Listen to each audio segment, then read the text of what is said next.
Hi, this is your friend Suna Senman, and I'm back in the Freedom Center after being away for 2 months, being all over the United States, Los Angeles, Portland, Oregon, Washington State, New York State, Westchester, and then traveling down the East Coast through West Virginia, where I stayed at Mountain Quest, which is another very quiet place away from everything, similar to the Freedom Center, a place where you can really get in touch with yourself again.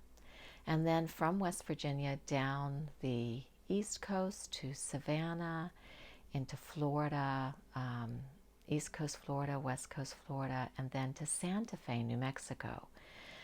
Albuquerque first and then Santa Fe, and that whole area is another place where Native American Indian culture is very strong, so there's a very good connection to the earth and a clarity of some sort. The air is very clear and thin.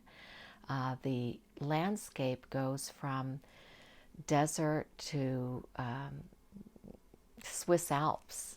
We were up in Taos, which is a ski resort area, and there it's really beautiful snow, pine trees, dramatic mountain valleys, a little bit like we saw in southern France around Rennes-le-Château area, the gorges, and then we traveled back to Los Angeles to come back to Stockholm.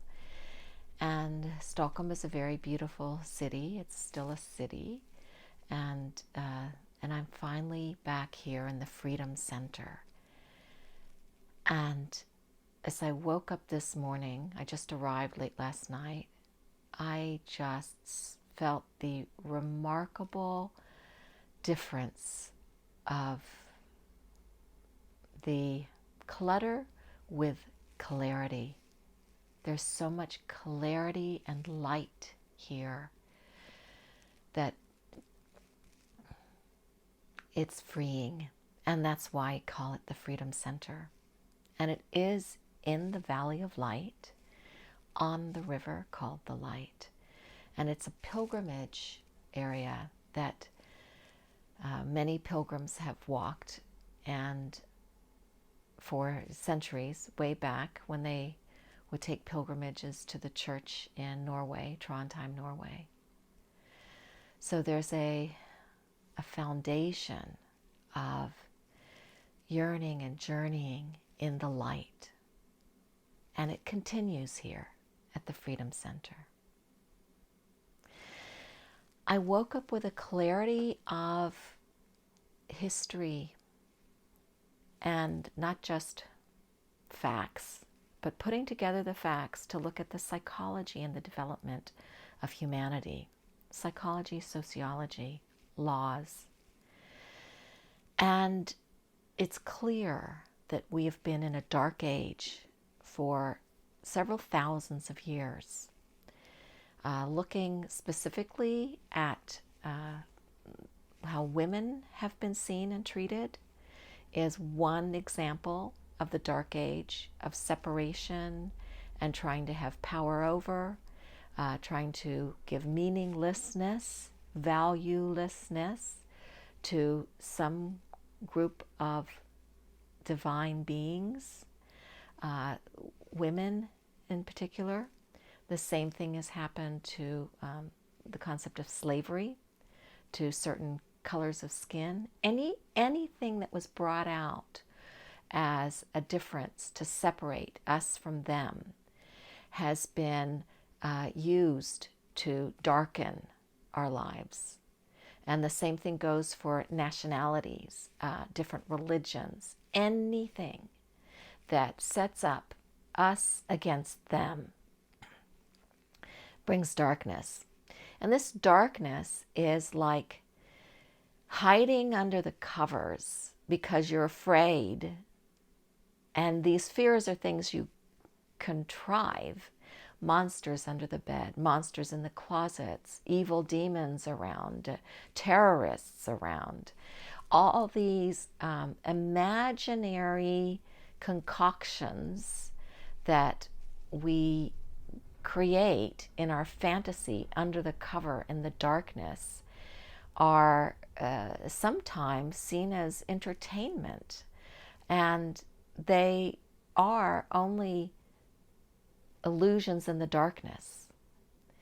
Then the sun is shining out, and if you dare to peek out of the covers and see the sunlight, first your eyes must adjust because you've been in this fantasy world hidden under your covers with all the concoctions of evil and fear and discomfort and distortion that you can come up with.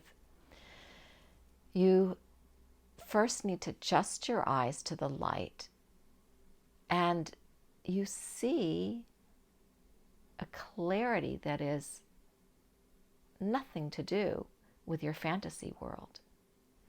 So you may peek first, and then maybe dare open your eyes further, pull the covers down a little further, and slowly by slowly you may appreciate the joy and the beauty and the warmth of the light and the bliss and the peace and the harmony of this light, of the oneness of the sun, and all that is illuminated in the light.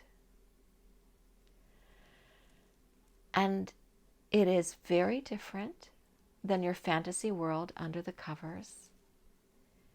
It is an experience that you need to allow yourself to get used to. But as you breathe in the light, stay in the light, you can have more and more courage to pull the covers further down and down and down until you dare to step out of this little prison shell of your bed under the covers in your terror forms and step into the light and live. No more nightmaring, no more caught in your own mind of distorted creations. And wow, what would that be? What would that be? You step into the light of the day and just experience what beauty the sun is and creates and perpetuates. So now just a snapshot of where we are right now.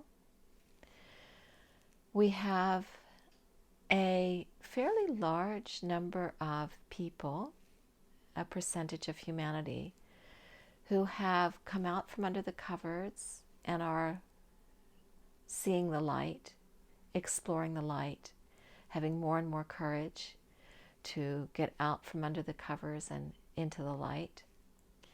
And then we have those that are in the covers and wanting to pull us back into the darkness and the disillusions and into the terror and the imagination of terror, because it is all imagination. It is not the real sun. It is not the light. So we have that in between. Part of humanity is perpetuating creative terror, creative distortion, while the other part is awakening and coming out of the covers. Enjoy today with blessings, blessings.